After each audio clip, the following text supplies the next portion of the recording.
la Russie va tenir. La France, non. Mais elle se reconstituera, et c'est ce que je vous souhaite, elle se reconstituera peut-être de ses cendres plus forte que jamais, on ne sait pas. La France est capable de ce genre de pirouette miraculeuse.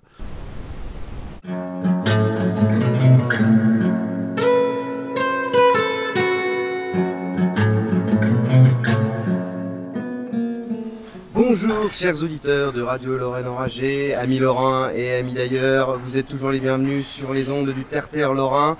François-Xavier Consoli, votre serviteur, et j'ai le plaisir aujourd'hui d'être avec un grand nom du survivalisme mondial, Piero San Giorgio. Monsieur San Giorgio, bonjour. Bonjour. Alors Monsieur San Giorgio, vous êtes donc, comme je vous l'ai dit, un spécialiste en survivalisme, expert en marketing, en informatique, et un des premiers donc à avoir parlé de cette discipline qu'on appelle le survivalisme, inspiré par certains auteurs américains comme Don Stephens ou John Pugsley. Et donc vous êtes l'un des premiers en Europe à avoir abordé cette question et à avoir un petit peu défriché et expliqué ce qu'était cette discipline. Quand on parle du survivalisme, bon, on envisage une forme d'effondrement généralisé qui soit à la fois politique, financier, social, énergétique, écologique. Et dès 2011, donc, vous avez abordé ce sujet avec survivre à l'effondrement économique.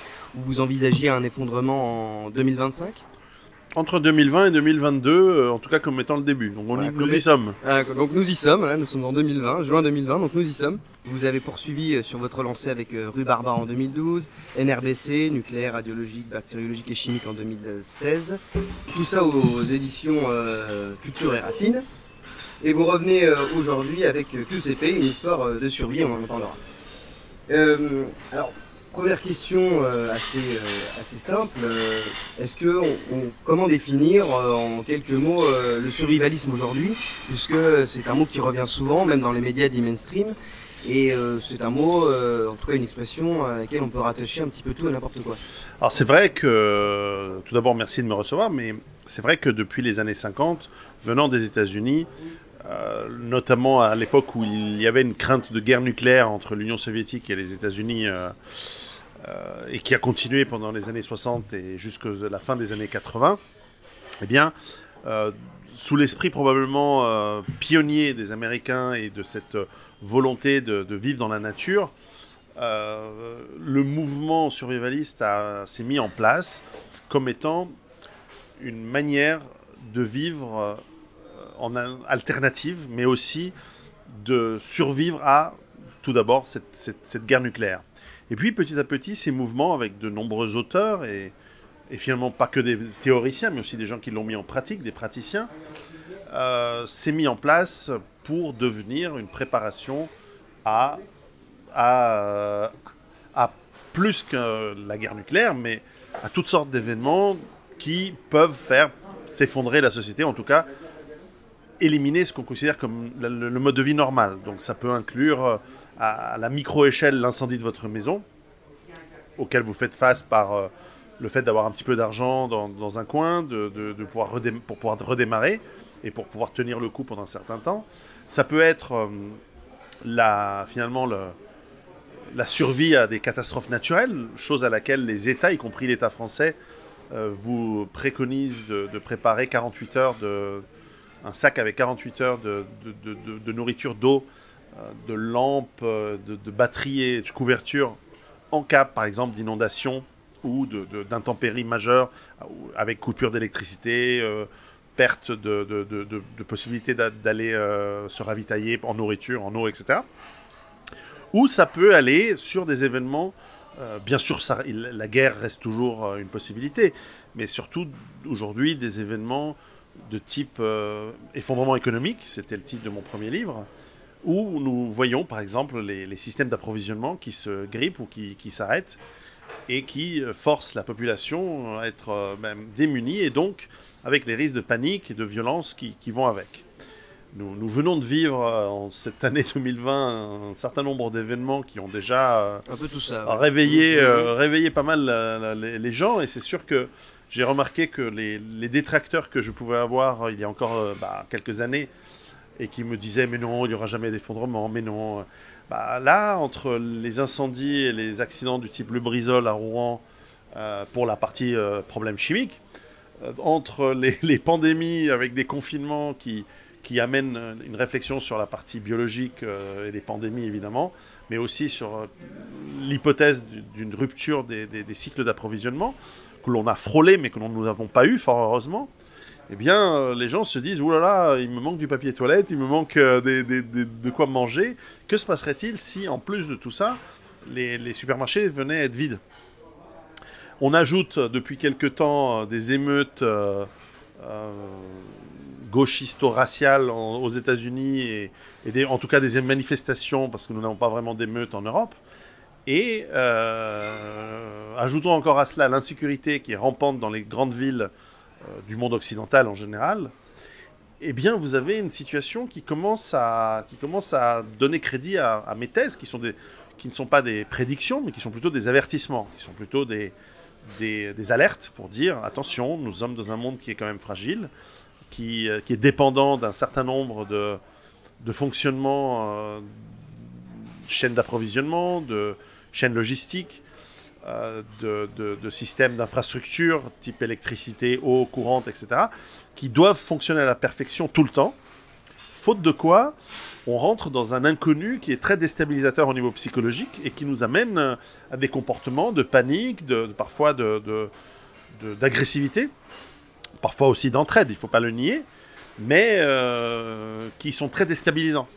Et donc je crois que l'être humain, et c'est là ma définition du survivalisme, lorsqu'il est responsable, il essaye de prévoir ce qui pourrait arriver dans son futur immédiat pour préparer, et donc il s'y prépare pour lui, sa famille, ses amis, sa communauté, afin de ne pas être un poids en cas de problème, mais au contraire de faire partie d'une forme de solution, c'est-à-dire quelqu'un autour duquel on peut se regrouper, autour duquel on peut se rattacher et finalement passer le cap et tenir le coup. Oui, comme vous l'avez bien rappelé, je pense qu'il est vraiment utile de rappeler cette distinction entre à la fois une sorte d'affolement, une espèce de professeur fou comme on verrait dans Tintin qui annonce la fin du monde, et la prévention. Je pense que l'insurvivalisme s'inscrit plus dans cette optique-là. Oui, alors les médias ont souvent caricaturé et continuent à le faire les personnes qui sont simplement prévoyantes et qui essayent d'avoir un petit peu d'autonomie et finalement d'acquérir leur liberté par cette autonomie. Les ont caricaturés en les montrant et souvent ils vont chercher, et je pense qu'ils doivent chercher longtemps pour en trouver, mais finissent par en trouver, pour trouver des gens qui sont un petit peu à la marge et qui vivent dans des bunkers ou dans des endroits un petit peu étranges, entourés de leurs boîtes de conserve et d'armes à feu. Et moi ce que je dis c'est que ce n'est pas que ça, c'est surtout rechercher sa liberté, développer sa résilience et son autonomie, et finalement redécouvrir des modes de vie qui peuvent s'ajouter aux modes de vie professionnels et familiales que l'on a par ailleurs. L'un n'exclut pas l'autre. Et donc, ce n'est pas une idéologie. C'est pour ça que le isme dans le survivalisme, c'est un peu un jeu sémantique qu'on accepte volontiers. Mais là, la réalité, c'est quand les gens me demandent « Est-ce que tu es survivaliste ?» Et moi, je dis « Non, attendez, je suis beaucoup de choses. Je suis un père de famille, je suis un citoyen suisse, je suis un homme blanc européen, je suis un expert en marketing, je suis un vétéran de l'Afrique, j'ai bossé dans ce continent, j'ai bossé en Moyen-Orient, en Europe de l'Est, en Russie, etc. Je suis beaucoup de choses, on a tous des identités multiples, et cette étiquette de survivalisme, je l'accepte par rapport à cette préparation, à condition qu'elle soit définie correctement, c'est-à-dire simplement une prévoyance d'un avenir possible. Et évidemment, un avenir qui pourrait être difficile. Et si on veut la bonne chose dans cette catastrophe, surtout économique, qu'a été cette pandémie de 2020, c'est que, encore une fois, tous mes détracteurs ne m'attaquent plus sur l'argument de « Ah, mais ça n'arrivera pas ». Ah si, là, on vient d'en traverser un. Alors, heureusement, il a été léger, encore que l'économie, elle a souffert d'une manière catastrophique, et les conséquences ne sont pas encore... on n'y est pas encore. Nous n'y sommes pas encore, bien que malheureusement, il y ait déjà énormément de commerce qui est fermé. Mais l'impact réel de toutes ces fermetures en chaîne et l'effet domino qui arrive, nous le verrons pendant les 18 prochains mois. Et ça ne sera pas sympathique. Et il faut savoir quand même que déjà nous vivons en Occident avec du chômage chronique, avec une violence chronique dans beaucoup de quartiers. Et là, on rajoute une tension supplémentaire, et même plusieurs tensions supplémentaires, dont l'aspect sanitaire du virus, par exemple, n'était finalement, et heureusement, qu'un élément sans danger. Statistiquement, ça n'a pas été très grave. On ne pouvait pas le savoir au début, mais maintenant on le sait. Ce n'était pas une maladie grave. Fort heureusement, encore une fois, c'est tant mieux. Heureusement que ce n'est pas comme Ebola ou la grippe espagnole, bien sûr. Mais ça a fait voir aussi, pour beaucoup de gens, la fragilité du système. Ça a montré aussi les inconséquences et l'incapacité, et je dirais même l'amateurisme et l'impréparation de nos dirigeants. Justement, parlons de ça, puisque là on est en plein mois de juin, donc rentrons vraiment les pieds dans le plat vis-à-vis donc, de ce fameux coronavirus. On a vu en tout cas que l'État français a été pris de court, mais plus que ça, les institutions européennes également. D'après vous, parce que vous faites souvent la distinction entre les États-Unis et l'Europe, et pourtant les États-Unis ont été très frappés, et encore aujourd'hui, et c'est là-bas qu'il y a le plus de victimes. On en avait parlé dans notre dernière émission d'actu sur Lorraine Enragée. Est-ce que vous pensez que les États-Unis sont, comment dirais-je, c'est un pays qui est structurellement plus à même de pouvoir se préparer à une catastrophe généralisée, ou alors est-ce qu'en Europe on a encore les reins étatiques, bien que cela soit constatable, que je ne pense pas, mais est-ce qu'on a encore les reins suffisamment forts en Europe pour pouvoir faire face à ce genre de crise? Voilà, on a vu le coronavirus, fermeture, confinement décidé en plus dans la hâte, comment faire? Alors, tout d'abord, il y a des différences structurelles importantes au niveau des modèles de décision entre différents pays européens et aussi entre en général l'Europe et les États-Unis. Les États-Unis, par exemple, sont très décentralisés et certaines décisions, comme celles qui ont été prises pendant cette crise, sont de la responsabilité des gouverneurs des États, puisque c'est un État fédéral et non pas du président des États-Unis, par exemple. Dans des pays beaucoup plus centralisés comme la France ou comme l'Italie, la décision, elle vient du Premier ministre ou du président de la République. Et donc, nous avons vu donc des différences de choix, de décision. Et ce qu'il faut savoir, et ça c'est très inquiétant, sur la méthodologie de travail de nos dirigeants, c'est que, en fait, dans tous les pays existent depuis des décennies des plans de pandémie, de plans de gestion de pandémie, puisque la pandémie est quelque chose qui est courante, qui nous pend au nez. On a eu des alertes ces dernières décennies, fort heureusement, qui n'ont rien donné. Il y a eu cette alerte de H1N1, il y a eu il y a eu une autre alerte quelques années plus tard, qui n'ont rien donné. Donc en fait, on a des plans qui sont peaufinés, qui sont préparés par des experts, par des scientifiques, par des experts en sécurité. J'ai fait partie de certains de ces groupes, et pour certaines crises. Et donc, à un moment, et là, je ne jette pas la pierre sur ces gouvernements quant à la dangerosité. Ils ne pouvaient pas savoir à mi-février si ce virus était réellement dangereux ou pas. On voyait des images venant de Chine et puis venant d'Italie. Alors, est-ce que ces images étaient vraies ou bidonnées? Est-ce que les chiffres de mortalité qu'on nous a donnés à cette époque-là étaient vrais ou bidonnés? Ça, on ne sait pas. En revanche, clairement, on avait en début février, et surtout même pendant tout le mois de février, une augmentation des images assez effrayantes et des informations.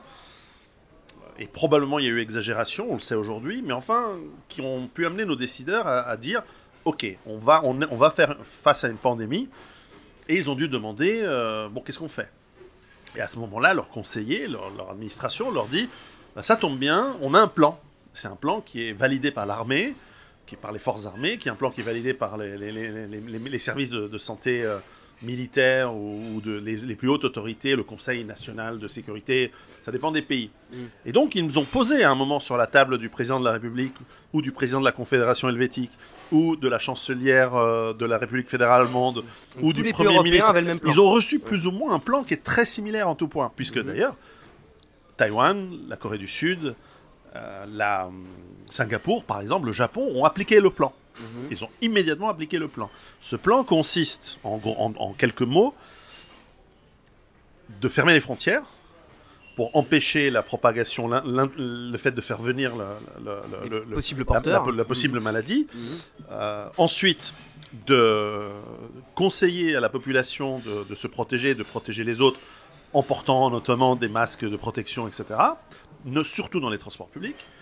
Et puis, très important, c'est que lorsqu'un cas avec des symptômes se présente, immédiatement tester le maximum de gens avec qui il ou elle a été en contact dans les jours précédents, et le cas échéant, donc si un test est positif, isoler la personne, donc mettre une personne en quarantaine, et ensuite suivre de très près les personnes avec lesquelles il a été en contact. De cette manière, à chaque fois qu'un cas se présente, on est capable de tracer, et c'est exactement ce qu'ont fait la Corée du Sud, le Taïwan, etc., encore une fois. Et ils ont eu des résultats très très bons pour éviter la propagation.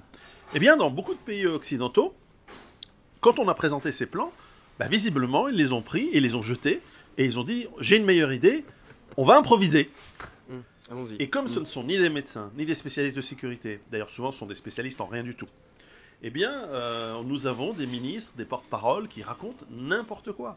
Et surtout, ça s'est vu, parce qu'un jour on nous explique, non, mais les masques ne servent à rien, puis de toute façon on n'en a pas.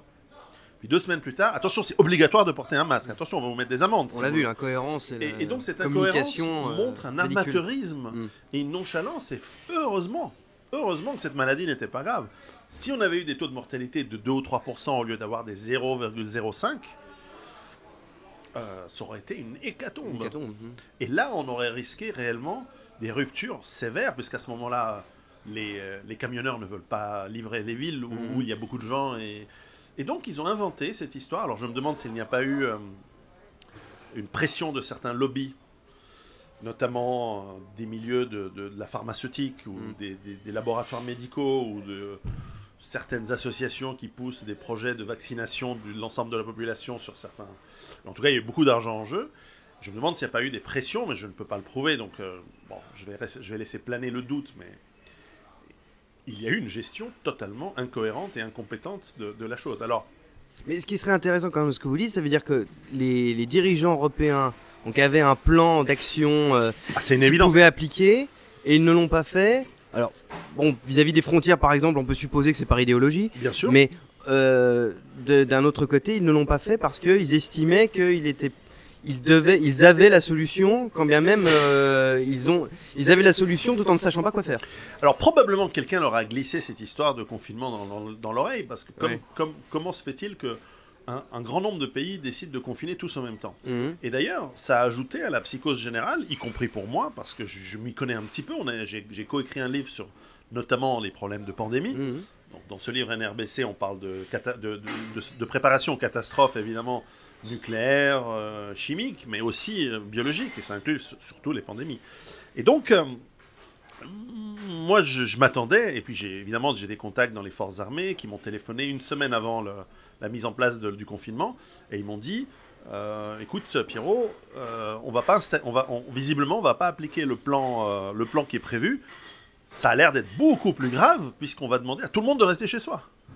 Et donc les militaires en premier, on se sont dit, la vache, s'ils nous demandent de rester, s'ils nous demandent de confiner la population, et donc de préparer les forces armées, ça a été le cas en Suisse, où les forces armées ont été en partie mobilisées 2 semaines avant le confinement, et les professionnels l'armée professionnelle a été cantonnée dans ses baraquements, pour éviter d'attraper le virus. Et puis nous avions des nouvelles incroyables venant des États-Unis, comme quoi les forces armées allaient se préparer à être déployées. Enfin, il y a eu une montée d'informations un peu sous le niveau de flottaison, et qui se sont dit, mais si on nous demande un confinement, c'est que c'est beaucoup plus grave que ce qu'on pense. Et donc il y a une sorte de psychose qui s'est créée, et fort heureusement ça n'a pas eu lieu, mais la question, c'est qui a dit à nos dirigeants de mettre en place ce plan. Alors encore une fois, moi je soupçonne qu'il y a eu un petit peu de lobbyisme de la part de l'industrie pharmaceutique, qui s'est dit finalement, si on crée une psychose, on va pouvoir vendre dans 6 mois, dans 18 mois, beaucoup de médicaments, et surtout beaucoup de vaccins qui sont loin d'être trouvés. D'ailleurs, je ne crois pas qu'il y aura jamais un vaccin contre ce genre de virus, ça n'a pas de sens. Mais enfin, je parlerai éventuellement sous le contrôle d'un virologue, mais c'est comme les vaccins pour la grippe, ils ne fonctionnent jamais, ça n'a pas de sens, c'est un virus qui mute trop vite et qui n'est pas très dangereux. Donc en fait, avoir un vaccin, ça n'a pas de sens pour ce genre de maladie. En revanche, la panique, elle s'est mise en place aussi par les médias, où jusqu'à fin février, les médias nous disaient tous en chœur, c'est rien du tout, il n'y a rien, ça concerne que les Chinois, ne vous en faites pas, et puis de toute façon c'est qu'une grippette, il n'y a pas de souci. Et du jour au lendemain, autour du 20 février, les médias ont en chœur, tous ensemble, on sait qu'ils sont tous de propriété des mêmes personnes, donc c'est très facile de coordonner leur discours. Du jour au lendemain, ils nous ont dit qu'on allait tous mourir. Et ils ont créé une psychose qui était palpable au sein de la population. Je pense que c'est mémorable pour encore beaucoup d'entre nous. Autour du 10-15 mars, il y a eu une tension incroyable qui ensuite s'est un peu apaisée pendant le confinement, pendant cette longue période d'ennui pour la plupart des gens. Et moi, je me souviens que j'ai amené parce que, évidemment, j'étais préparé à ce genre d'éventualité, donc j'avais des masques à ne plus savoir qu'en faire, j'en avais des quantités en stock, et finalement, quand j'ai vu que les hôpitaux demandaient à l'aide parce qu'ils n'en avaient pas, mais évidemment, j'ai amené une partie de mes stocks aux hôpitaux de la région, et j'ai même proposé mon aide, par exemple, pour dire, si vous avez besoin de quelqu'un pour faire quelque chose, finalement, en Suisse, nous avons eu la chance de ne pas avoir débordé la capacité des hôpitaux. Mais enfin, ça a été une période de crise. Et le résultat, malgré tout, de ce confinement n'a pas eu franchement de résultats sensibles ni sur la mortalité, ni sur... alors évidemment, à l'époque, dès qu'il y avait quelqu'un qui toussait, il était immédiatement envoyé aux urgences pour faire des tests, pour regarder, etc. Et moi-même, je l'ai attrapé, le virus. Je l'ai attrapé, en fait, avec du recul, on s'est rendu compte que je l'ai eu avant le confinement. Je l'ai eu autour du 10 mars. Et toute ma famille l'a eu à peu près à la même période. Et c'est vrai que je me souviens d'une demi-journée de fièvre où j'étais pas très bien. J'avais mis ça sous le coup du stress. Mais en fait, on l'avait eu, on l'a tous eu. Et l'immense majorité de la population, probablement, elle serait testée positive aujourd'hui. Et heureusement, on n'a pas eu beaucoup de symptômes et ça passe. Alors aujourd'hui, est-ce que nous sommes à la fin de cette crise? On verra. Il y a une remontée du nombre de cas, ce qui est logique après un confinement, bien sûr, ça a du sens. Mais comme la mortalité reste très très faible et qu'on voit que la plupart des morts en moyenne ont 80 ans et plus, ça veut dire qu'au lieu de mourir cet hiver, ils sont morts cet été ou ce printemps.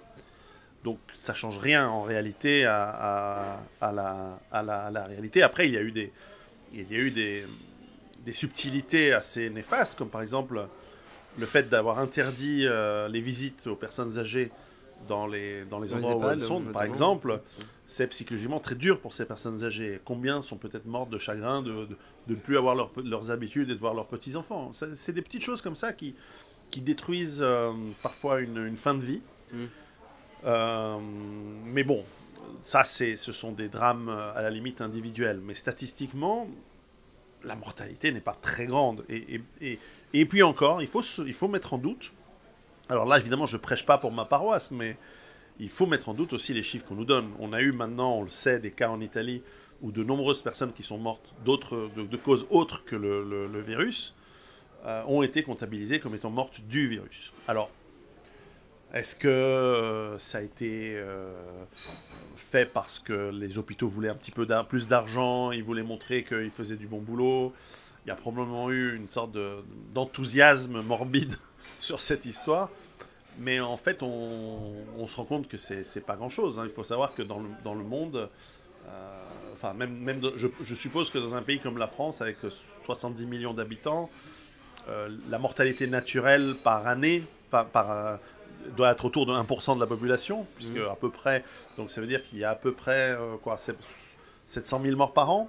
Si on divise par 365 jours, on arrive à une mortalité journalière de quoi 200 personnes? À peu près, oui. Ouais, de tête, hein, oui, de tête, ça fait à peu près ça. À peu près 200 personnes. Alors, sur une année, est-ce que sur les 4-5 derniers mois, on a dépassé 200 personnes par jour? À voir.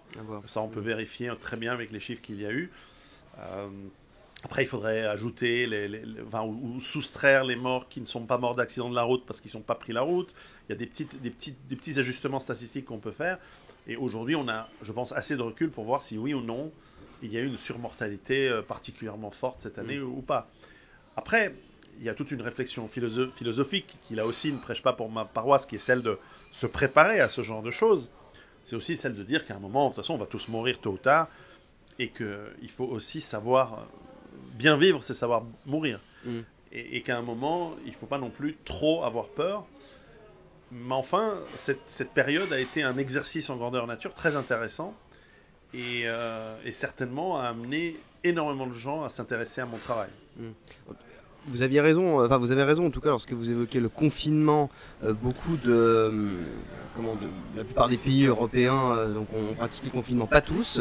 Et d'ailleurs, certains qui l'ont pratiqué à moitié, voire pas du tout, comme la Suède, je crois, ont eu moins de morts que les autres, ce qui peut-être pose certaines questions quant à l'utilité de ce confinement. Mais est-ce que, d'un point de vue, on va dire, psychologique, d'un point de vue aussi législatif, ce confinement n'a pas été utile pour on va dire les autorités politiques pour faire une espèce de, comment dirais-je, de traitement de choc pour les populations par rapport à la crise économique à venir, pour préparer, non pas d'un point de vue sanitaire, mais pour préparer des mentalités quant aux crises très importantes à venir. Peut-être. En revanche, ce qui est certain, c'est que si je compare par exemple votre pays, la France, enfin la République française, la République en France, c'est bien distingué. Tout à fait, et la Confédération helvétique, en Suisse, l'État, quand il s'est adressé à les différents chefs d'État, lorsqu'ils se sont adressés à la population autour du 15 mars, nous ont dit écoutez, on est très embêtés d'avoir à vous dire ce qu'on va vous dire, parce que c'est une mesure qui est difficile, qui ne va pas vous plaire, mais on vous demande, par solidarité, par responsabilité envers les personnes âgées ou les personnes à risque, et pour ne pas, évidemment, submerger notre système hospitalier, qui évidemment en Suisse est le plus dense du monde, donc ça va, on s'en est très bien sorti. On vous demande, s'il vous plaît, de rester chez vous au maximum de votre possibilité. Ce n'était pas une obligation. On nous a appelés à notre responsabilité. Chose que la plupart des citoyens se sont dit, bon, vu la situation, on va jouer le jeu, on va rester à la maison. Et parallèlement, ils ont dit, nous allons décréter, nous allons demander à ce qu'un certain nombre de commerces qu'on considère non essentiels, le coiffeur, les ongleries, les banques continuent à travailler, mais sans guichet, eh bien, nous allons les demander à ce qu'elles soient fermées. Et pour les petites et moyennes entreprises qui ne peuvent pas vivre autrement que par le contact avec les personnes, nous allons immédiatement, et ça a pris 3 jours, hein, c'était très rapide, parce qu'ils ont évidemment tout en statistique chez eux dans le département fiscal, parce que tout est centralisé au point de vue de l'information. Eh bien, nous allons compenser le manque à gagner des entreprises qu'on oblige à fermer, parce que c'est pas leur choix. Donc nous ne pouvons pas légalement pénaliser la libre circulation d'ailleurs des gens. Donc il n'y avait déjà aucune amende, hein, puisque ce n'était pas une obligation. Mais aussi, si un coiffeur devait fermer, si ce coiffeur faisait 10 000 € de chiffre d'affaires par mois, puisqu'il a été fermé 2 mois, l'État a immédiatement versé 20 000 €. Immédiatement. Et le coiffeur a pu payer ses éventuels salariés. Et il a été... et je ne sais pas s'il y a eu des cas, mais avoir renvoyé des gens, mettre des gens en chômage partiel pendant cette période aurait été considéré comme illégal, par exemple, au terme du droit. Ah oui. Et donc, certes, nous étions un pays riche, nous sommes un pays assez peu endetté, et donc nous avons pu nous permettre de payer à une grande partie de l'économie de quoi tenir le coup. En France, j'ai remarqué, vous me corrigez si je dis une bêtise, j'ai remarqué qu'en revanche, l'État a dit, bon, cher bétail, vous allez rester dans votre box, dans votre cage à lapins, jusqu'à ce qu'on décide de vous laisser sortir. Vous devez, parce qu'on est un État bureaucratique, aller imprimer des papiers avec différentes options, parce que ce serait beaucoup trop simple de faire simple, pour pouvoir sortir, faire pipi à votre chien ou faire des courses, etc. Et on va lâcher nos forces de l'ordre, qui sont faibles, soumises par rapport aux forts et aux énervés habituels, mais en revanche, qui sont intraitables et cruels avec les faibles et avec les honnêtes citoyens. Et donc on a vu ce qu'on a vu, c'est-à-dire des drones et des hélicoptères qui allaient pourchasser des promeneurs dans les forêts. Jusque dans les Vosges. Oui, ou sur les plages de l'Atlantique. Parce qu'on pouvait craindre que quelqu'un qui fait du jogging dans la forêt puisse passer le virus, je sais pas, au lapin. Et donc c'était à la fois absurde, à la fois tyrannique, et un non-respect des libertés fondamentales de circulation, par exemple. Alors, quant à la compensation des commerces, je ne sais pas ce qui a été fait. de toutes ces entreprises, ces restaurants, qui ont dû fermer. Et ça, c'est sans parler de l'impact, par exemple, sur le tourisme. Nous sommes aujourd'hui à Paris, je le vois bien qu'il n'y a pas de touristes. Et il n'y en aura pas pendant un moment. Et or, c'est une des villes les plus visitées au monde, et donc il y a un impact économique gigantesque derrière, de manque à gagner, etc. Alors, je ne suis pas pour le tout économique, mais cette décision a simplement sabré une immense partie de l'économie partout, et en plus a renforcé cet aspect psychologique que la population française est l'esclave de son État qui, visiblement, en plus, est extrêmement hostile à sa population autochtone. Et ça, c'est quand même si vous n'êtes pas effrayé par ce qui est en train de se passer, moi je suis effrayé pour vous, parce que nous sommes voisins, j'aime bien la France, et vous êtes un pays magnifique, vous êtes un grand peuple avec une histoire incroyable, et je vous vois en train d'être mis en esclavage, vous êtes dans votre petite plantation à impôts, et le jour où on vous dit, bon, bah, maintenant tu restes chez toi, on vient vous mettre des amendes pour être sorti sans le bon papier. Mais attendez, les Allemands, s'il vous plaît, revenez, parce que vous étiez plus sympa que l'État français d'aujourd'hui. Hein. C'est une question que j'allais vous poser justement. En tant que Suisse, donc avec un regard extérieur à la France... Je plaisante hein, quand je dis que les Allemands sont plus sympas que... Bien sûr. Hein, mais je me comprends. Mais en tout cas, je pense que les auditeurs de Radio Lorraine Oragée sont suffisamment intelligents, ils auront compris la blague. Mais en tant que Suisse, donc spectateur de la France, j'allais vous poser la question, donc ça tombe très bien. Est-ce que vous ne constatez pas un rôle assez nocif, une surprésence de cet État, cette espèce d'à la fois de Big Brother et de Big Mother qui règne en France et qui est un petit peu, qui est partout et bon, qui pourrait être clair sans être libéral loin de là, mais qui vous rançonne beaucoup, mais qui redonne à certains sans redonner à ceux qui sont rançonnés. Ah, vous m'éloignez de mes sujets, évidemment, de mes livres, mais vous m'obligez aussi à marcher sur un terrain miné, et en plus à me faire dire des choses qui sont pas très sympathiques envers la gestion de votre beau pays.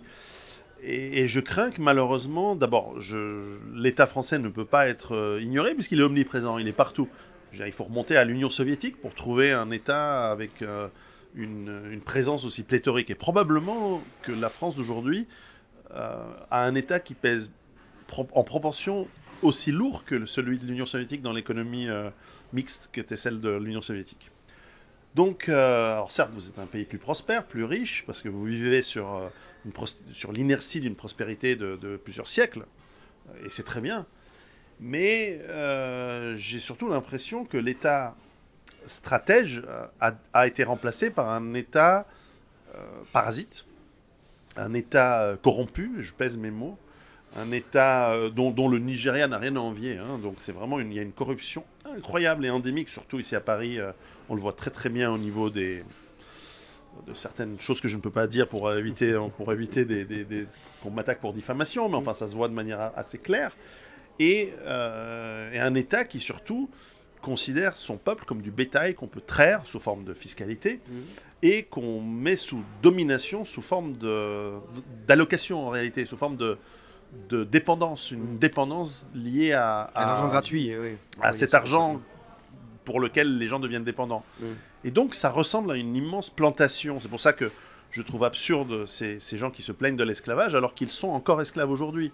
Et ils font partie, je veux dire, la population qui n'est pas française et qui habite en France aujourd'hui, les Africains, les Maghrébins, etc., ils sont tout aussi esclaves que l'État français. Simplement, ils sont utilisés par l'État comme étant des gardiens de camps de concentration, des gardiens de la plantation, avec en fait un vrai racisme aujourd'hui qui est bien plus grand que tout ce qui peut être imaginé et qui a été mis en place dans le passé, dans le sens où aujourd'hui on utilise des minorités comme pour faire souffrir les autochtones. Et donc il y a une condescendance qui est hallucinante quand on y réfléchit vraiment.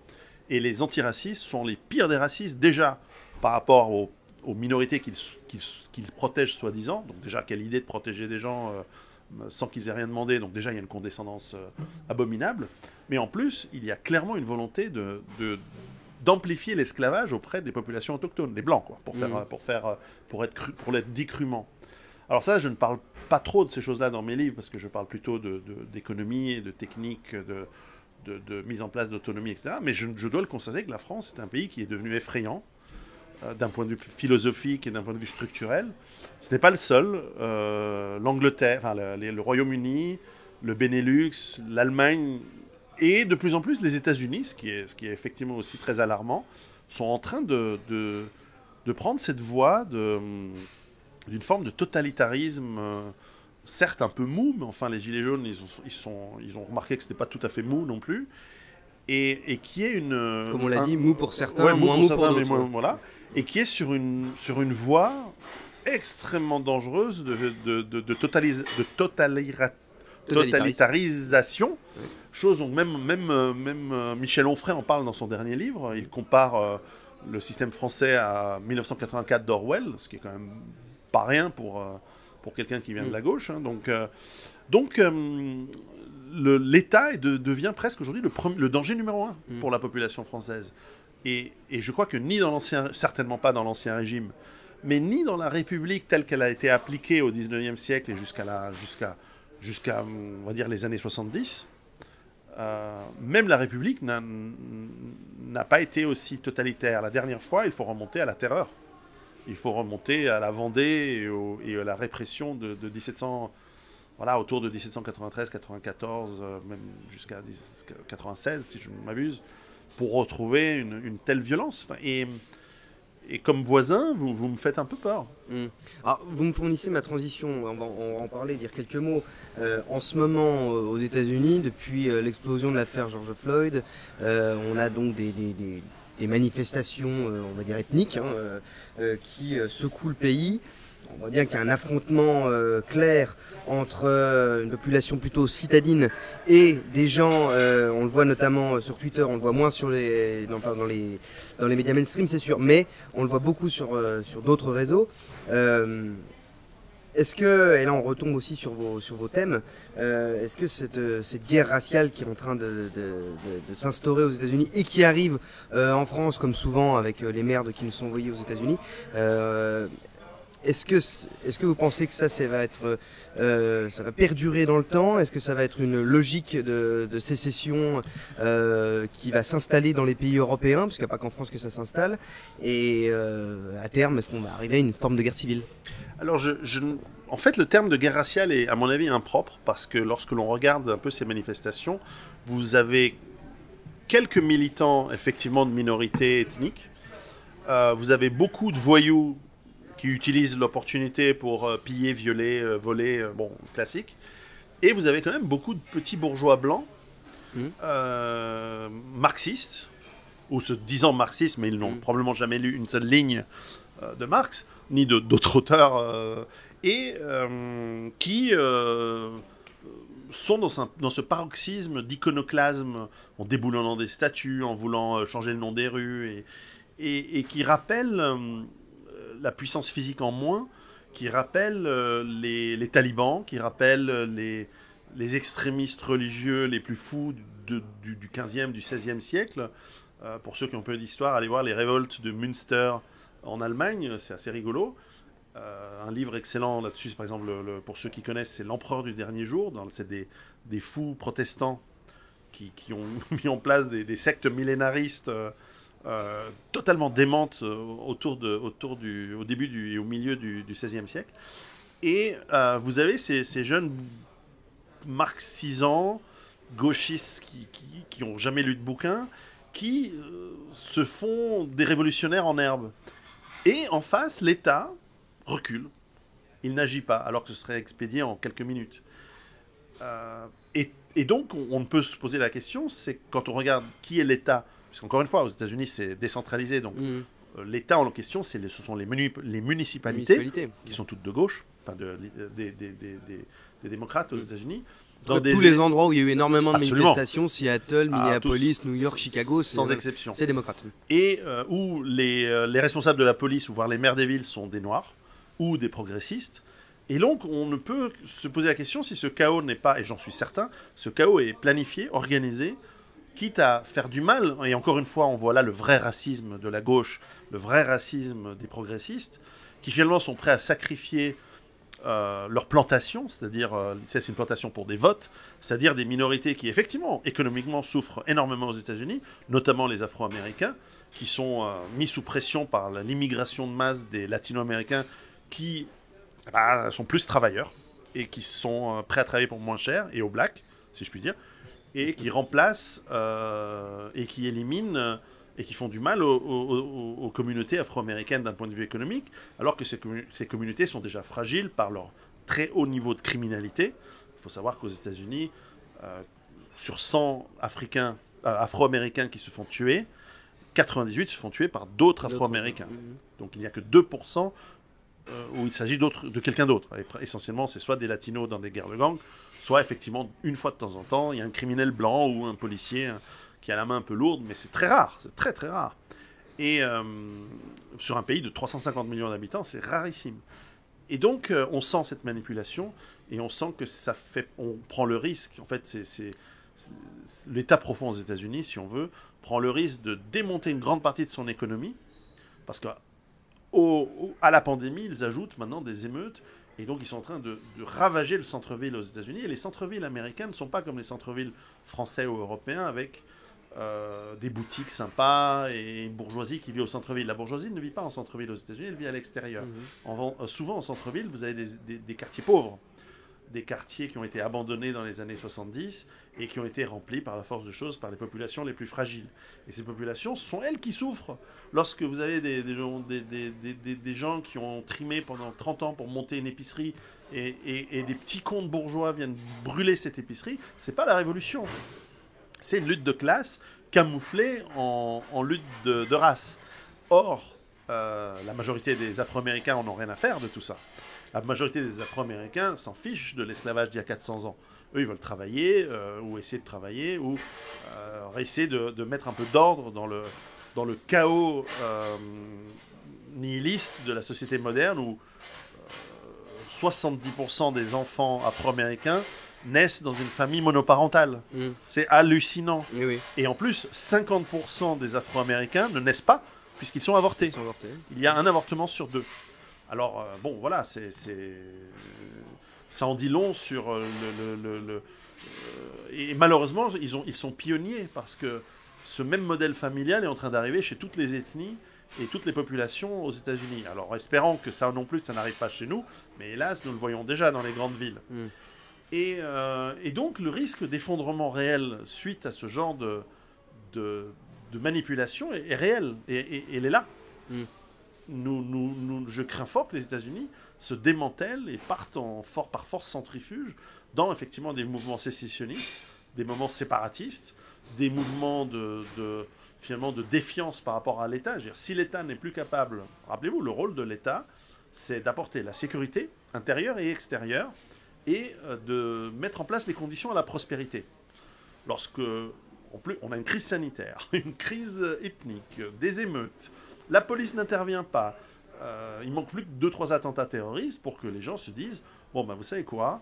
Votre police, votre armée qui sont incapables, vous la gardez. Moi, je prends mes flingues avec mes potes, on part dans la montagne, mais nos impôts, c'est fini. » Et là, il n'y a plus d'État. Parce que l'État est extrêmement fragile quand on y pense. Si les citoyens arrêtent de payer leurs impôts, c'est fini. Et donc, je parle des États-Unis, bien sûr, mais tout ça peut se transfigurer à l'Europe. Alors aujourd'hui, il n'y a pas eu d'émeutes, ou très peu d'émeutes ethniques cette année, en 2020. Il y a eu quelques manifestations, je crois que vous aussi, vous avez les affaires Adama Traoré. Des affaires de gens qui bref. On va laisser ça avec 3 points de suspension. Mais elles n'ont pas été, là aussi, elles n'ont été suivies que par 20 000. Vous avez combien d'Africains qui vivent en France? Plusieurs millions. Et vous avez eu 20 000 manifestants. Donc en fait, ça montre bien que les médias montent en épingle une situation qui est en fait marginale. Ils américanisent la situation. Ils américanisent la situation alors que ça n'a pas lieu d'être. La France n'est de très loin pas un pays raciste. C'est un pays qui a aboli l'esclavage sur son territoire depuis des lustres. Donc, non, tout ça, il faut se méfier de ce que nous font croire les médias. Mais nous avons vu dans certains autres pays, en Allemagne, il y a eu des émeutes. Alors, ça a été des émeutes de pillage, de magasins, etc. Et il faut se méfier. Et là aussi, ce qui est terrible, c'est que L'État, à qui on ne demande pas de faire une loi raciale, on demande simplement que la loi soit appliquée. On voit que ce n'est pas le cas. Alors en Suisse, c'est le cas. En Suisse, la loi est appliquée. Et pour l'instant, alors en Suisse, on a eu 1500 manifestants pour les équivalences de Black Lives Matter. Donc on a découvert qu'on avait 1500 Africains au moins à Genève. Donc bon, on prend acte. Mais en Suisse, tout comme pour le confinement, les violences ne sont pas concevables dans une population où tout le monde est armé. Moi, si on vient casser ma vitrine devant chez moi, je descends. Mais je descends pas tout seul. Alors forcément, voilà, c'est une grosse différence. Et donc, et la police en Suisse, elle tire. Hein. Je veux dire, à la moindre violence, au moindre risque, elle sort son arme, et ça arrive régulièrement. Et fort heureusement, c'est rare. Donc, voilà, chaque pays a son évolution. Mon boulot, c'est pas de vous dire qui est mieux, qui est moins bien. C'est simplement d'alerter la population que si elle compte sur l'État pour la protection et pour la prospérité, en tout cas en France, et pas qu'en France, mais en tout cas en France, c'est un mauvais pari. L'État est votre ennemi. Alors justement, la part de la population urbaine en France en 2019 est de grosso modo un peu plus de 80%. Bon. Vous avez évoqué cette question dans un livre, Survivre en ville. Comment peut-on faire si, en quelques mots, hein, mais comment peut-on faire si demain, catastrophe, nous sommes à Paris, catastrophe à Paris, comment peut-on faire pour essayer de survivre un maximum? Et est-ce que la fameuse question donc, de la remigration vers la campagne est-elle possible puisque je pense par exemple à une intervention il n'y a pas très longtemps d'un ex-ministre, un écologiste, Yves Cochet, qui était très heureux de montrer en fait qu'il avait pensé à tout ça, mais qui, en présentant sa ferme de plusieurs hectares, son point d'eau, etc., tout en rappelant d'ailleurs que c'était aux Blancs d'arrêter de faire des enfants, donc ce qui est assez drôle, par ailleurs, mais en nous présentant son plan B, il était clair que pour beaucoup, mettons, de petits prolos qui travaillent aujourd'hui, soit dans les chantiers ou soit chez Amazon, par exemple, comment vont-ils pouvoir, si demain, catastrophe dans la ville, comment vont-ils pouvoir partir à la campagne? Alors évidemment, pas tout le monde, parce qu'on a un parcours scolaire, ou parce qu'on nous a fait croire une certaine réalité alors que la réalité est autre, pas tout le monde peut à n'importe quel moment réussir à faire sa rémigration quand il veut et se replacer à vivre dans un endroit un petit peu plus sain que le centre-ville ou les banlieues ou ailleurs. Bon. C'est vrai, c'est indéniable. Chacun ses moyens, chacun sa situation professionnelle, familiale, qui sont des contraintes. Mais rien ne dit que vous ne puissiez, et c'est essentiellement là mon travail, tout d'abord mettre en place une stratégie à long terme qui peut changer ces conditions professionnelles, financières, professionnelles. Alors ça devient de plus en plus dur avec le temps qui passe, mais de plus en plus de gens quittent les villes pour aller à la campagne. Et c'est là où, dans mes bouquins, ils trouvent des solutions pour se préparer et mettre en place toutes sortes de techniques d'autonomie et de résilience. Alors, si on ne peut pas quitter la ville, et c'est ce qu'on explique dans le livre que j'ai coécrit avec un survivaliste franco-américain Vol Ouest, donc il s'appelle Rue Barbare. Dans ce livre, Rue Barbare, survivre en ville, eh bien, on donne malgré tout des techniques que l'on peut mettre en place avant le problème. Parce qu'encore une fois, on peut très bien se dire, le jour où il y a un problème, je vais prendre un bout de bois, puis je vais essayer d'attraper un chat, puis le faire cuire et le manger. Mais c'est beaucoup plus intéressant d'imaginer que vous avez chez vous une bonbonne de gaz, un réchaud, un petit stock d'aliments, surtout un stock d'eau, pour tenir le temps de la crise. Alors, on espère que cette crise soit courte. Encore une fois, le gouvernement français, par exemple, préconise 48 heures d'eau et de nourriture et d'énergie, de piles, des batteries chez soi. Ok. Mais on peut imaginer de faire plus loin. Et puis, il y a des gens qui sont, de plus en plus, il y a des initiatives urbaines, il faut les saluer. Souvent, elles viennent d'écolos conséquents qui essayent de transformer certaines pelouses, certaines plates-bandes, certains quartiers pour les rendre capables de produire un petit peu de nourriture. Alors, ce ne sera jamais la panacée, ce ne sera jamais 100%. Mais enfin, de plus en plus, dans des quartiers, il y a on donne vie à nouveau à ce qu'on appelait les jardins ouvriers. Il y en a dans toutes les villes de France. on donne vie de plus en plus à des quartiers où, au lieu de reconstruire des barres d'immeubles immondes, là où on détruit les anciennes, on revégétalise cette zone, on fait des parcs, et dans ces parcs, il y a des carrés, des grands carrés, qui sont alloués à une partie de la population, ou parfois même aux écoles, pour que les enfants puissent apprendre. Il y a des bonnes initiatives dans ce sens, et il faut les encourager. Donc en ville, il y a des choses à faire. Alors, on ne va pas se voiler la face, ce sera beaucoup plus dur en cas de crise, et certainement en cas d'effondrement économique, de vivre en ville qu'à la campagne. Et d'ailleurs, dans le livre Rue Barbare, le chapitre premier, c'est quitter la ville, avec point d'exclamation. Moi, c'est clair. On le dit, voilà. Et la première phrase du chapitre 2, c'est « Si vraiment vous ne pouvez pas, voilà ce que vous pouvez faire ». Et donc là, on explique, en sachant que vous parliez de 80% qui habitent dans des villes, 80% de la population, la réalité est en fait plus grande, puisque même des gens qui habitent à la campagne ont un mode de vie urbain. Puisqu'ils vont tous les jours à la ville, à leur lieu de travail, et puis ils achètent leur nourriture dans le supermarché. Donc, à part de vivre dans une chouette maison entourée de verdure, ce qui est bien, leur mode de vie reste urbain. Et donc, c'est intéressant qu'eux aussi se posent la question de leur dépendance au flux d'approvisionnement, notamment pour les supermarchés, pour évidemment tout ce qui est eau courante, électricité. Que se passerait-il si ça s'arrête ?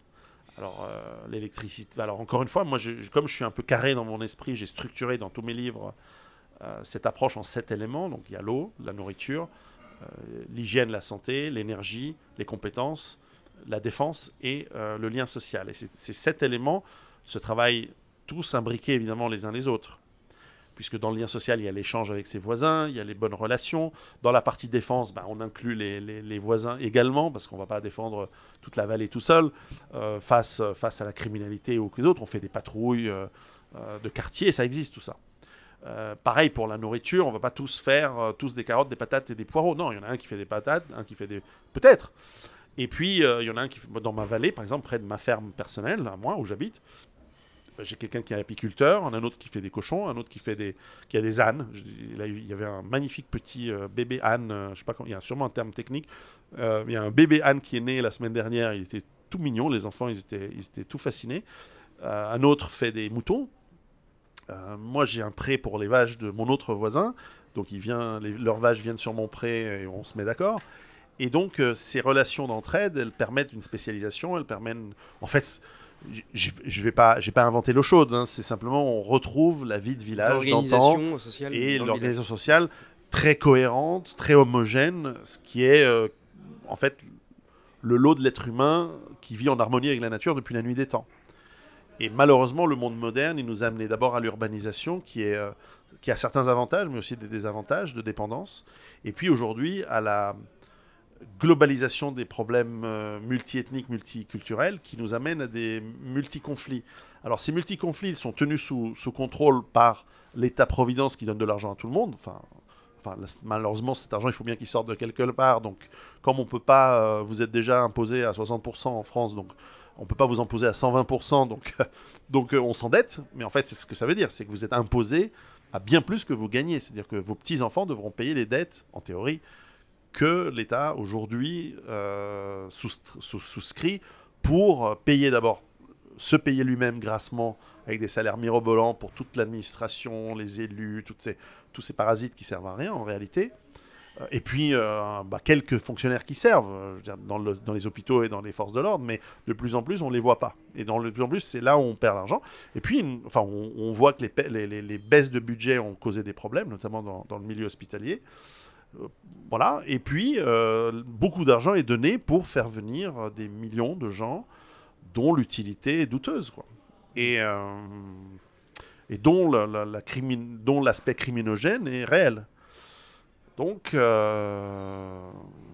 va avoir des gros problèmes. Et donc c'est vrai que plus on est loin des villes, mieux c'est. Mais on explique quand même dans ce livre comment faire. Et on a dit qu'on en parlerait, donc allons-y, dans votre dernier livre, Giuseppe, une histoire de survie, donc sorti aux éditions Culture et Racine cette année. Cette fois-ci, c'est un roman. Comment évoquer l'aspect survivalisme à travers le roman, ça paraît un petit peu plus complexe.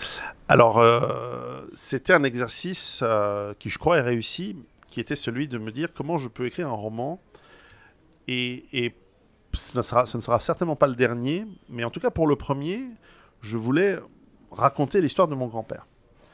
Donc je projette le lecteur dans l'Italie des années 20, 30 et 40, dans l'enfance et la jeunesse de mon grand-père, dans des milieux très modestes, et puis plus tard, dans la guerre, dans la Deuxième Guerre mondiale, où il a été envoyé sur le front grec. Donc l'Italie a envahi la Grèce, c'était une bêtise évidemment, et donc par ce parcours, je montre l'état d'esprit, mais aussi le mode de vie des gens de cette époque. C'était des gens simples. Mon grand-père était mineur dans des mines de ciment. Lui et son frère se partageaient une paire de chaussures, de jolies chaussures du dimanche. Il n'en avait qu'une seule pour deux, pour pouvoir aller danser le samedi à la ville. Donc ils étaient obligés ils devaient attendre que l'autre ait fini pour pouvoir mettre les chaussures et danser à son tour et essayer de rencontrer des filles. La vie était dure à cette époque. Et puis la guerre tourne mal évidemment pour l'Italie. Et j'explique, alors c'est une partie de la guerre qui est méconnue en dehors de l'Italie, mais lorsque l'Italie finalement signe un armistice avec les Alliés, 1 million de soldats italiens sont capturés par les Allemands en un jour. Opération Axe. Et Cendre, assez bien organisée de la part des Allemands. Et tous ces militaires ne sont pas techniquement des prisonniers, ils sont des internés militaires, puisque l'Italie n'a pas déclaré la guerre à l'Allemagne. Et donc, puisqu'ils ne sont pas tout à fait prisonniers, les conventions de Genève ne s'appliquent pas, et donc l'Allemagne n'a absolument aucun devoir envers eux, ni de les nourrir, ni de les... Vis-à-vis des Germains, les Latins, bon. Et surtout, c'est des traîtres, puisqu'ils ont trahi... Et ce sont des traîtres. Et ils ont trahi, du point de vue des Allemands, ils ont trahi le combat du Reich de Milan. Et donc, ils se retrouvent en Allemagne, dans des camps, où ils vont être extrêmement maltraités, et ils vont être obligés à travailler pour l'industrie allemande, sans salaire, sans rien. Enfin, j'explique tout ça dans le détail, ou alors avec du salaire nominal ridicule, et avec voilà, des traitements, une alimentation qui, à terme, vont les tuer. Et donc, je raconte, c'est évidemment toujours du point de vue d'un pauvre gars, d'un type qui est simple, qui n'a pas la compréhension de ce qui se passe, et qui surtout n'a aucun mot à dire, et qui n'a rien à faire enfin, qui n'a pas à décider quoi que ce soit. On l'emmène de force, de toute façon, il n'a pas le choix. D'abord en guerre, puis ensuite dans ses camps, puis ensuite à l'usine. Usine qui se fait ensuite bombarder par les nouveaux copains, qui sont les Anglais et les Américains, qui bombardent les usines allemandes, et donc qui tuent des ouvriers français, tchèques, italiens en l'occurrence, pour combattre l'Allemagne nazie. Et finalement, arrivent les maladies, arrive la malnutrition, arrive le froid de l'hiver allemand, surtout en 1944-45, et la guerre se termine et ils finissent libérés par les Russes. Et là, la question, c'est que va-t-il se passer? Parce que les Russes ont été en guerre contre l'Italie. L'Italie a déclaré la guerre à la Russie en 1941. Donc il y a ce moment d'incertitude, et pour pas vous raconter l'histoire, mais pour vous résumer quand même la troisième partie du livre, si on veut, c'est qu'il a bien fallu qu'il rentre chez lui. Et en fait, il est rentré à pied. Il a fallu survivre. Il a fallu survivre dans les camps, il a fallu survivre... déjà, il fallait survivre tous les jours dans la vie habituelle. Donc je plonge le lecteur un petit peu dans ce qu'était la vie dans les années 20, dans les années 30. Et puis dans un milieu modeste, mais qui était encore en croissance, en forte croissance économique, mais très modeste. Et puis la guerre, la survie pendant la guerre, elle est celle que les combattants ont toujours vécue, c'est-à-dire beaucoup de peur, et puis beaucoup d'ennui, il faut aussi l'avouer. Il y a beaucoup de ceux qui ont combattu savent que 98% du temps, c'est de l'ennui mortel, oui. Et 2%, c'est de la peur terrifiante du combat. Et que certains gèrent bien, d'autres gèrent moins bien, mais enfin, c'est des moments très intenses qui durent très peu. Et puis, il y a la survie dans les camps, où je raconte l'interaction entre les prisonniers français qui étaient là depuis 1940, et qui, eux, étaient les maîtres du trafic. Eux savaient gérer... comment obtenir des faveurs des gardes, du commandement du camp. Et donc, il y a toute cette interaction cocasse entre prisonniers italiens, prisonniers français, prisonniers russes, prisonniers américains, qui, eux, étaient les rois du monde. Eux recevaient toutes les semaines des paquets somptueux de la Croix-Rouge américaine. Les types, ils ont pris du poids pendant les vacances. C'est presque des vacances dans les camps allemands. Il faut bien se rendre compte de la différence qu'il y avait entre un prisonnier américain et un prisonnier russe. Il y en avait un qui mourait de faim. On le voit dans la Grande Évasion. La Grande Évasion, c'est un hôtel. Les types sont un hôtel. Ils ont qu'une option, c'est je vais sortir parce que... Enfin, je vais rentrer chez moi. Et ça, c'est tout à fait légitime. Mais ils étaient très bien nourris. Et même les Allemands regardaient, en tirant la langue, les colis alimentaires que recevaient les Anglais et surtout les Américains. Et donc... Et c'est véridique. J'ai vraiment fait un travail de recherche historique. Je suis allé visiter un camp en Allemagne.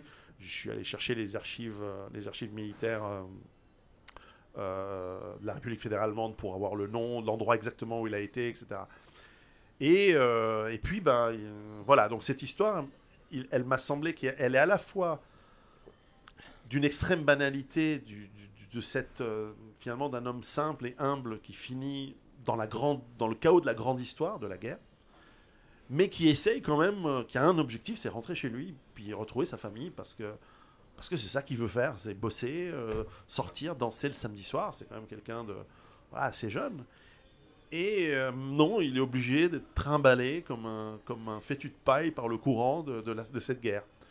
Et tout ça en expliquant un petit peu de quelques techniques de survie. Alors parfois c'est du troc, parfois c'est quand il rentrait à pied, c'est comment faire son feu, comment cuire ses patates.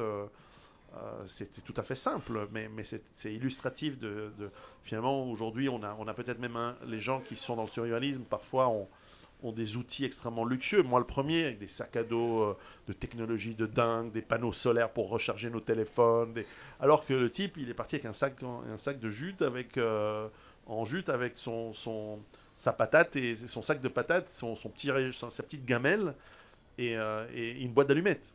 Il n'y avait pas de super briquet de pelle multifonction, etc. C'était vraiment très, très simple. Et puis, il n'y avait pas de bâche en Gore-Tex, machin. C'était une couverture. Un gros manteau en laine qui servait de couverture. Et puis, des chaussures à moitié pétées qu'il fallait rafistoler avec des fils en fer, des fils de fer. Et donc c'est assez rustique. Et je me suis posé la question en écrivant ce livre, puisque c'était un exercice d'écriture, parce que j'aimerais écrire d'autres romans, mais qui eux se passeront plutôt dans le futur. Et donc je voulais faire sur quelque chose que je maîtrisais mieux, je crois. Mais en fait, je me suis rendu compte que c'est peut-être là la source de cette préoccupation que j'ai depuis bientôt 15 ans, des temps difficiles qui, je suis certain, sont en train d'arriver et qui arrivent déjà. Et donc, je me suis dit, peut-être qu'il y a quelque part dans mon histoire familiale cette petite graine qui m'a amené à faire et à écrire sur finalement la survie dans les temps difficiles. Bien, Monsieur San Giorgio, nous arrivons vers la fin. Je vous poserai la dernière question. C'est la plus dure parce qu'il faut être très synthétique. Mais comme ça, on boucle la boucle. On a parlé d'effondrement, vous l'avez dit au début de notre entretien, beaucoup de gens estiment que l'effondrement ne viendra pas, etc. On met du temps à venir, donc finalement tout ça c'est des mots, et finalement on le constate. Et de toute façon l'histoire nous a appris que les civilisations sont mortelles. Absolument. Rome s'est effondré, l'URSS s'est effondré, les guerres en ex-Yougoslavie, en Afrique, etc. Donc, c'est notre tour. Des changements de monde, et apparemment c'est notre tour. Comment, sans être Madame Irma, mais comment est-ce que vous envisagez, en quelques mots, comment est-ce que vous envisagez l'avenir? Plutôt soleil vert, plutôt la route, à quelque chose des gens qui seront perdus dans leur individualité pour survivre, des groupes qui vont devoir faire avec justement les individualités et s'organiser, d'après vous? C'est une très bonne question à laquelle il n'y a pas vraiment de réponse simple parce que nous ne savons pas. Vous savez, la prédiction de l'avenir est très difficile. Mais probablement, c'est des temps barbares, des temps qui ressemblent à un mélange entre, je sais pas, la guerre en Sierra Leone, les guerres africaines où on se découpe à la machette d'un village à l'autre. Et la chute de l'Empire romain où on a des monastères, alors ce ne sera pas forcément des monastères chrétiens ce coup-ci, mais des communautés en fait, des isolats pour reprendre le terme de Jean Raspail, des villes parfois, même des régions entières qui vont tenir le coup, même parfois des nations entières. Par exemple, je doute que la Russie s'effondre comme l'Union soviétique, ce ne sera pas le cas. La Russie va tenir, la France non. Mais elle se reconstruira, et c'est ce que je vous souhaite, elle se reconstituera peut-être de ses cendres plus forte que jamais, on ne sait pas. La France est capable de ce genre de pirouettes miraculeuses. Il est bien possible qu'il faille prendre des exemples de temps sombres qui ont été le 5e ou le 6e siècle de notre ère pour retrouver quelques parallèles, mais ce ne sera pas pareil dans tous les pays et dans tous les endroits. Donc... il y a encore moyen de quitter, d'ailleurs, il y a encore moyen de partir. Il y a des gens qui quittent les pays aujourd'hui occidentaux pour peut-être revenir plus tard sur des chars russes ou chinois, on ne sait pas. Mhm. On verra, donc ou peut-être faire une reconquista dans 2 siècles ou 3 siècles. Tout est possible. Bien, tout est possible. Donc on lit toujours sur Radio Lorraine Enragée, la vie commence toujours demain. Donc il ne faut pas en tout cas broyer du noir et sombrer dans le nihilisme, surtout pas. Surtout pas. Monsieur Pero San Giorgio, merci beaucoup pour votre intervention. Merci, chers auditeurs, d'avoir écouté jusque-là. Je vous invite, comme d'habitude, à mettre un pouce bleu, à partager, commenter, à envoyer à vos amis et vos ennemis ce son. Et je vous le rappelle, la vie commence toujours demain. Et haut les cœurs. Merci. Le gouvernement a déclaré l'état d'urgence. On nous informe d'une brusque chute des températures. Vous vivez avec nous ce drame en direct. Tu crois qu'il y a encore combien de personnes en vie? Dans le monde? Pas beaucoup. Je te l'ai dit, je ferai tout ce qu'il faudra pour ça. Comme quoi? Je tuerai tous ceux qui vous approcheront. C'est mon devoir. On n'abandonnera pas.